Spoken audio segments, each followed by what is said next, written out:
remoto pueblo de Colombia, enclavado entre montañas, rodeado de un denso bosque, la tradición de la Semana Santa es un evento que no solo celebramos, se vive con una intensidad aterradora.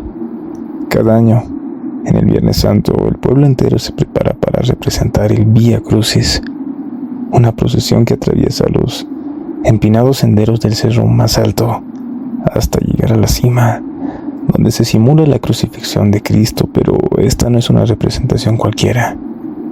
En este pueblo, el Vía Crucis tiene un profundo significado y no solo es un acto simbólico. La creencia popular sostiene que si el ritual no se lleva de manera correcta, una maldición caerá sobre el pueblo. La tradición dicta que un joven, elegido por su virtud y devoción, debe tomar el papel de Cristo y cargar la cruz real, una pesada estructura de madera que ha sido transmitida de generación en generación. El joven elegido no solo debe cargar la cruz hasta la cima, sino también cumplir una serie de rituales y oraciones a lo largo del camino. Se le requiere caminar por el cerro en un silencio solemne, rezando en voz baja, como si la tierra absorbiera cada palabra. Así lo había hecho el joven cada año, hasta que en 1997 algo terrible ocurrió. Esa primavera, el joven elegido, Juan Felipe, comenzó su camino con la cruz sobre sus hombros como todos los años. El pueblo entero lo acompañó hasta las primeras etapas del cerro, con una devoción palpable en el aire. Sin embargo, algo fue diferente ese año. A medida que avanzaba, la niebla se espesó de manera inusitada. Un frío gélido empezó a descender, cubriendo los árboles y las rocas del sendero. Nadie escuchó nada extraño al principio, pero cuando llegaron a la última estación del Vía Crucis, justo antes de que Juan Felipe alcanzara la cima, este nunca llegó. El pueblo entero pasó horas buscando al joven en la neblina, pero nunca lo encontraron. No había huellas en el sendero, rastros de sangre, como si el joven se hubiera desvanecido en el aire. La cruz fue hallada a la mañana siguiente, caída sobre rocas, sin ninguna señal de haber sido movida por alguien. La desaparición de Juan Felipe dejó una marca indeleble en el pueblo. Dijeron que la maldición que se hablaba en las antiguas leyendas había sido desatada, que la tierra del cerro ahora estaba maldita, condenando a cualquiera que intentara completar la Vía Crucis en el futuro. Desde esa noche fatídica, cada Viernes Santo en la madrugada, algunos habitantes del pueblo aseguraban ver una figura solitaria arrastrando una cruz por el mismo sendero. La silueta era borrosa, como si la niebla la envolviera, pero sus pasos eran claros. Lentamente, la figura avanzaba dejando huellas de sangre sobre el suelo, como si la cruz fuera demasiado pesada para llevarla. Los pocos que se acercaron a la figura aseguraron que al intentar alcanzarla, la figura se detenía. Giraba lentamente su cabeza y les mostraba el rostro. Un rostro desfigurado, seco, como el de un cadáver olvidado, con los ojos hundidos en las órbitas y una boca que susurraba oraciones en un idioma indeleble, uno que nadie reconoció. Aunque algunos intentaron no hablar de ello, la leyenda del joven desaparecido se mantuvo viva, y cada año, en la víspera de la Semana Santa, los habitantes del pueblo miraban al cerro con temor, esperando que la figura no apareciera, pero algunos jóvenes fascinados por las historias, con una mezcla de escepticismo y valentía, decidieron que era hora de desafiar las viejas creencias que seguían vivas a través de las historias que los abuelos contaban a sus familiares, a sus descendientes. Era 2021 y un grupo de jóvenes, entre los que se encontraba Andrés, un muchacho conocido por su amor por la tecnología, decidió grabar el camino del cerro con drones. Esto con la intención de capturar imágenes nunca vistas de la famosa figura. Ellos pensaban que todo era un mito, que las historias solo eran supersticiones del pueblo. Vamos a ver si es cierto lo que dicen, dijo Andrés, entusiasmado mientras preparaba los drones. El grupo de amigos se adentró en la oscuridad de la madrugada, siguiendo el sendero del cerro. mientras las primeras luces del día comenzaban a asomar en el horizonte. El aire estaba frío, húmedo, pero nada parecía fuera de lo común. Con cada paso que daban, Andrés y los demás sentía que estaban acercándose a algo más grande que ellos.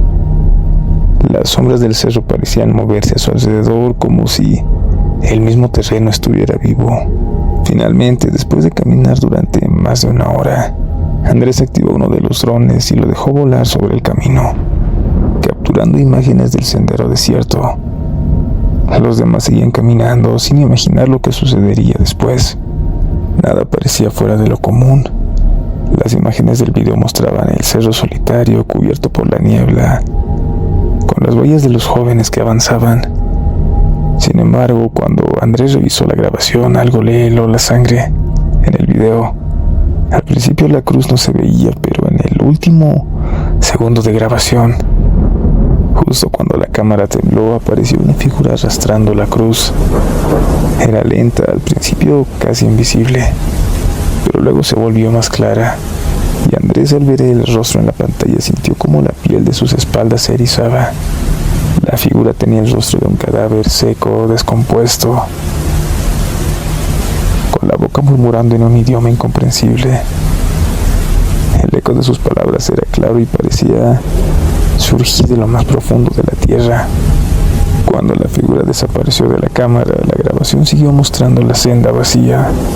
Sin embargo, cuando Andrés miró la pantalla con atención, la figura ya no estaba en el cerro. Esta estaba detrás de ellos, observándolos. Fue entonces cuando comenzaron a correr, pero el sonido de los pasos arrastrando la cruz los seguía. Un ruido de madera chocando contra el suelo cada vez más cerca. Nadie se atrevió a voltearse a ver, pero el terror en sus ojos era inconfundible. Finalmente llegaron al pueblo jadeando y aterrados, y la figura desapareció en la neblina, como siempre lo hacía. El aire se despejó, pero la sensación de que algo los había cambiado nunca los dejó. Esa noche los miembros del grupo tuvieron sueños extraños, sueños que los llevaron a revivir la desaparición de Juan Felipe en 1997. El video que grabaron nunca fue publicado, nadie supo explicar lo que sucedió aquella madrugada. El cerro había guardado su secreto durante tanto tiempo que ahora, de alguna manera, el espíritu de Juan Felipe y la cruz que había llevado siempre vivirían en el sendero. Cada Viernes Santo, el cerro seguía siendo un lugar prohibido, una leyenda que nadie se atrevía a desafiar. Algunos aseguran haber escuchado el sonido de los pasos arrastrando la cruz.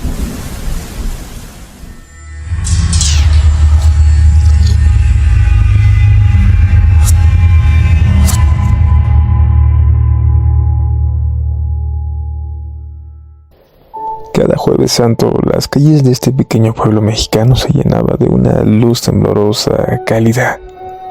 Velas encendidas en manos de devotos iluminando el rostro de los santos que desfilaban en procesión, mientras el aire olía a incienso y cera derretida.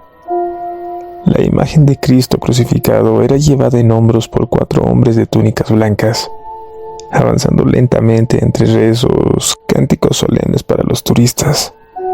Era una celebración conmovedora, una muestra de la fe arraigada en estas tierras. Me llamo Daniel, no soy de aquí. Vine por casualidad, pero la atmósfera del lugar me atrapó. Había alguien en las noches, algo en las sombras largas proyectadas por las farolas, en la forma en la que la niebla se filtraba por las calles empedradas. No podía explicarlo, pero sentía que algo me observaba, algo antiguo, algo que me conocía. Esa noche, después de la procesión oficial, la vi, la segunda procesión. No había velas ni cánticos, solo figuras borrosas envueltas en túnicas negras deslizándose en absoluto silencio por la calle empedrada. Me quedé inmóvil, sintiendo escalofríos recorriéndome la espalda. Nadie más parecía notarlos. Las personas seguían en sus casas, Algunos turistas aún tomaban fotografías de los restos de la primera procesión, pero nadie miraba en la dirección en la que avanzaban aquellas figuras. La segunda procesión. Sentí una punzada de curiosidad, quizá mezclada con un terror primitivo. No lo pensé mucho, mis pies comenzaron a moverse por su cuenta. Decidí seguir la procesión, cuidando de mantener cierta distancia. Estos se dirigían al cementerio y más allá de la iglesia. La niebla se veía mucho más espesa y el aire más frío. Las figuras se detuvieron al llegar a la entrada del camposanto y fue entonces cuando nombres que no conocía, los pronunciaban con una solemnidad que me heló la sangre. Retrocedí instintivamente. Aquellas figuras comenzaron a desvanecerse entre lápidas, disipándose en la niebla como si nunca hubieran estado ahí. El silencio volvió a envolver el cementerio. Yo no me atreví a quedarme más. Corrí de regreso al hotel donde me hospedaba, con la respiración entrecortada y el pulso acelerado. Intenté convencerme de que había visto mal. A la mañana siguiente el pueblo despertó con noticias inquietantes. 4 personas habían sido encontradas muertas en sus casas. Cuando la presentadora dio los nombres de los fallecidos, el pánico me invadió. Eran los nombres que había escuchado en el cementerio. Sabía que debía irme. Aquello no me incumbía y no quería saber más. Había hecho mal al seguir esa procesión, al seguirlos al cementerio. Y sinceramente, no quise saber más.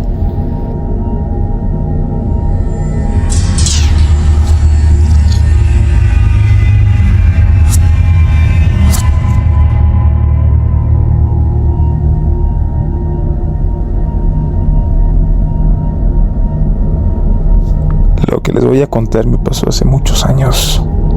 Era la Semana Santa del 2003 y yo había estado trabajando en una empresa en la ciudad, pero necesitaba un descanso. Algo que me sacara de la rutina y de los recuerdos que cada vez se volvían más difíciles de soportar. Así que en lugar de quedarme en casa, decidí escapar hacia un viejo hotel en las afueras de la ciudad. Un lugar conocido por su tranquilidad y sus paisajes tranquilos. Nunca había estado allí, pero mi mente estaba agotada y necesitaba escapar de todo. Cuando llegué al hotel me impresionó la arquitectura. Una mansión antigua con ventanales de cristal, ubicada en una colina elevada. Todo el lugar tenía un aire enigmático, como si guardara secretos en sus paredes. Me recibieron con amabilidad, me dieron una habitación con una vista impresionante. Parecía que había sido el lugar perfecto para descansar. A medida que avanzaba la tarde, una extraña sensación comenzó a invadirme. Esa noche la televisión del hotel transmitía una película antigua sobre la vida de Jesucristo, una que era comúnmente exhibida durante la Semana Santa. Me acosté en la cama mirando la pantalla mientras las horas iban pasando. Ahí ocurrió algo raro. A medida que la película avanzaba, las luces del hotel comenzaron a parpadear como si algo estuviera alterando la electricidad. Cuando la película llegó a la escena de la crucifixión, la imagen de Cristo en la pantalla comenzó a distorsionarse. Los colores se volvieron oscuros y las sombras parecían moverse de manera antinatural. De repente, la imagen de Cristo desapareció de la pantalla y fue reemplazada por una serie de imágenes borrosas, rápidas. Sombras de personas caminando, cruces levantadas, figuras vestidas de blanco y negro. Fue entonces que escuché un susurro bajo, casi imperceptible. El sacrificio nunca se olvida. Sé que tal vez no es tan aterrador como lo imaginan, pero créanme en que sí lo fue vivirlo.